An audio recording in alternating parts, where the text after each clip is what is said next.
Post-Impressionism arose in France by the 1880s. Post-Impressionists used the same techniques as Impressionists, except they revolutionized it even further by putting strong emphasis on structure and form. They used color and exaggerated lines to bring out the inner feelings and always use a sense of realism. Post-Impressionists, although they rejected Impressionists, continued using vivid colors, thick application of paint, distinctive brushstrokes, and real-life subject matter, but they were more inclined to emphasize geometric forms, to distort form for expressive effect, and to use unnatural color. This was a spark of real modern art. One of the most famous post-impressionists was Paul Cézanne. He rejected the work of Impressionists but kept some of the ongoing characteristics. He used many geometric shapes such as circles, cylinders, and triangles, and used them to paint the human form, and also used them to show the relation to the exterior background in the painting.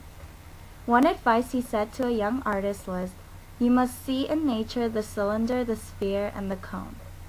In his work, The Woman with the Coffee Pot, he attempted to relate the structures of the woman to the shapes of the coffee pot and the rectangles on the panels shown in the background. Another famous post-impressionist was the tortured and tragic figure Vincent van Gogh. For him, art was a spiritual experience and used color to act as a new form of language. One of his key points were that artists should paint what they feel. He used very brilliant use of colors in his paintings. In his Starry Night, many dynamic swirls were depicted to represent the wind in the night. It was a painting of a small village below the starry night. Some more paintings by Paul Cézanne were his works, The Card Players, and his still life painting. In a still life painting, the apples are portrayed on the counter. This painting flowed in with his style of geometric shapes. The apples were portraying spheres, and the objects surrounding were in different forms. The Card Players depicted two men playing cards. However, to go more in depth, there is a symmetry that is shown in between them, which portrayed balance, and he used sharp strokes to emphasize the lines. Vincent van Gogh also painted a calm piece called Wheatfield with Prose. From a distance, the painting portrays a very solid color of the field. However, when looking up close, you notice how each stem was a small brushstroke. He used many strokes to result in a voluminous field.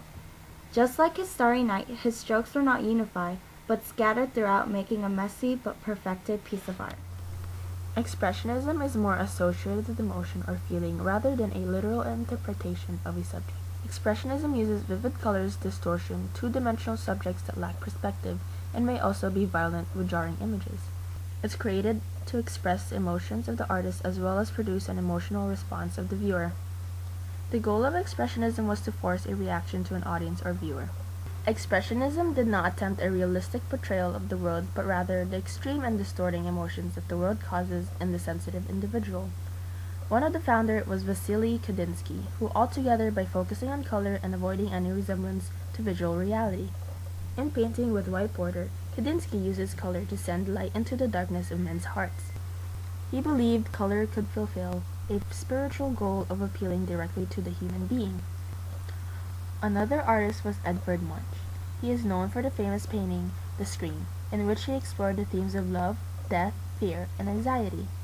The subjects of Expressionists' work as frequently distorted or otherwise altered. Expressionism art movement was associated mainly with German painting and films of the early 20th century, in which it was developed as an avant-garde style before World War I. These two art periods are very different, yet still influence painters today.